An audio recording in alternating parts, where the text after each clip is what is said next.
Have you ever told yourself to just go with the flow when things didn't go your way? Or heard someone dismiss responsibility by saying, "Whatever happens, happens"? Does surrendering to life mean becoming passive, or is there a deeper form of wisdom waiting to be discovered? Welcome back to the channel. In today's video, we explore a concept that's often romanticized, frequently misunderstood, and dangerously misapplied: what it really means to go with the flow. At first glance, the phrase sounds noble. It conjures images of monks sitting by rivers, letting life pass by in serene indifference. But going with the flow has become a modern excuse for spiritual laziness, emotional avoidance, and fear of action. It's time to reclaim the true essence of this ancient teaching. True wisdom is never passive, it's responsive. It knows when to bend and when to stand firm. The river that flows around obstacles still carves mountains. The wine that yields still shapes the landscape. Surrender, in its highest form, is an alignment with truth, not an escape from effort. Let's start by looking at the origin of this concept. In Taoist and Buddhist traditions, going with the flow isn't about doing nothing. It's about doing the right thing at the right time, with the right energy. It means acting without resistance, not acting without purpose. Wu Wei, often translated as an all action, actually means effortless action, not inaction. Think of a skilled martial artist. They don't resist their opponent's force, they redirect it. They don't freeze, they flow. But that flow comes from training, awareness, and deep inner alignment, not from laziness or avoidance. Similarly, spiritual flow is born from deep presence, not passivity.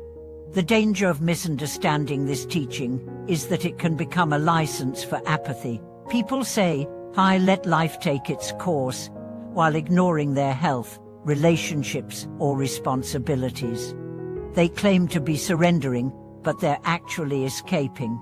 True surrender doesn't look away from problems, it looks deeper into them. Imagine a boat on a river. Going with the flow doesn't mean throwing away your oars and letting the current toss you into rocks. It means reading the river, understanding its currents, and using your oar skillfully to move with, not against, its direction. You're still engaged. You're still steering, but you're aligned with the deeper movement of life. This deeper movement, or dharma, is not chaotic. It's not random. It has intelligence, rhythm, and structure. When you align with it, you feel clarity. When you resist it, you suffer. But aligning doesn't mean passively drifting, it means consciously listening. A woman once shared her story of being laid off. At first, she told herself, "It's okay, I'll go with the flow." She did nothing. Months passed. Depression set in. Eventually, she realized that her version of surrender was actually fear in disguise. She wasn't trusting life, she was hiding from it. Once she took responsibility, updated her skills, and re-engaged with life, things began to change. She found a job that was more fulfilling than the one she'd lost. That was real flow, choosing action that aligned with her deeper values. This brings us to a crucial distinction. Real flow requires awareness. Blind life following events is not flow, it's unconsciousness. Flow means being fully awake, attuned to what life is asking of you, and responding from the heart, not the ego. Think of a musician improvising. Their music flows not because they're passive, but because they're fully present. They've studied the structure, they know the scales. They're listening deeply to themselves, to the band, to the room. That's why their expression feels effortless. Flow is the product of inner discipline and external sensitivity. The same applies to life. You want to live in flow, then cultivate awareness. Pay attention to your body, to your thoughts, your relationships, your environment. Make choices not from reactivity, but from clarity. Let go of what you can't control, but act on what you can. Surrender to the larger river, but steer your boat with care. One monk shared that true surrender is effort without attachment. You still work, you still strive, but you don't cling to outcomes. You let the results unfold naturally. That's the sweet spot between doing and being, between control and chaos. Another misconception is that going with the flow means accepting injustice or cruelty.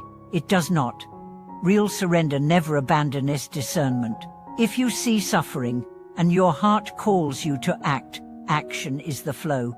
Speaking up, standing up, stepping in, these are not against the flow, they are expressions of it. Gandhi flowed, Martin Luther King Jr. flowed, the Buddha flowed. None of them were passive. They moved in harmony with a deeper truth. They acted not from anger, but from vision. Not from ego, but from love. So how can you tell if you're in true flow or just floating aimlessly? Here are a few signs you're in false flow. You feel numb, disconnected, and unmotivated. You use spiritual language to justify avoidance. You stop caring not from peace, but from resignation. You say, it is what it is, but you feel empty. In true flow, you feel alive. Even when things are hard, you sense a rightness in your path. You're connected, inspired, and responsive. You don't control life, but you dance with it. A young man once told a teacher, "I'm going with the flow, I just don't know what I want."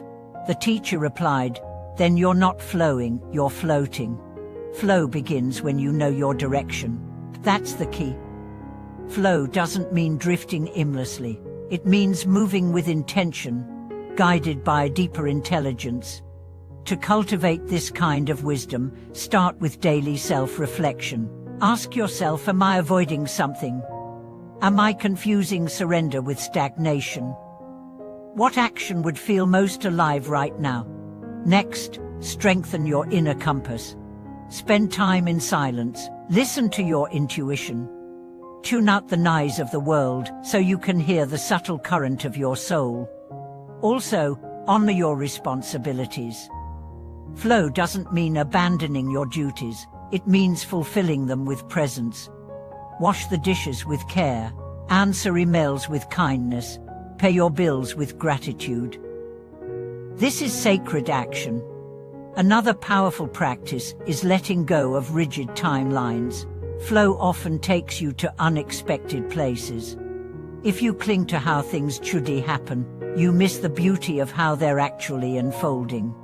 Trust the process but stay awake in it. Finally, embrace failure.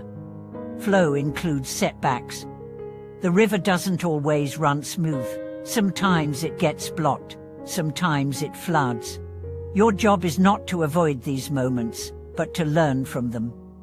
Every walk in the river teaches you how to steer better. Thank you so much for watching this video. I hope today's message has helped you reclaim the true meaning of going with the flow, not as an escape, but as an empowered, aware, and loving engagement with life. If this spoke to your heart, leave a comment, subscribe for more insights, and share it with someone who might need a reminder that wisdom and action are not opposites. Until next time, live in flow, not by drifting, but by dancing consciously with the current of your soul.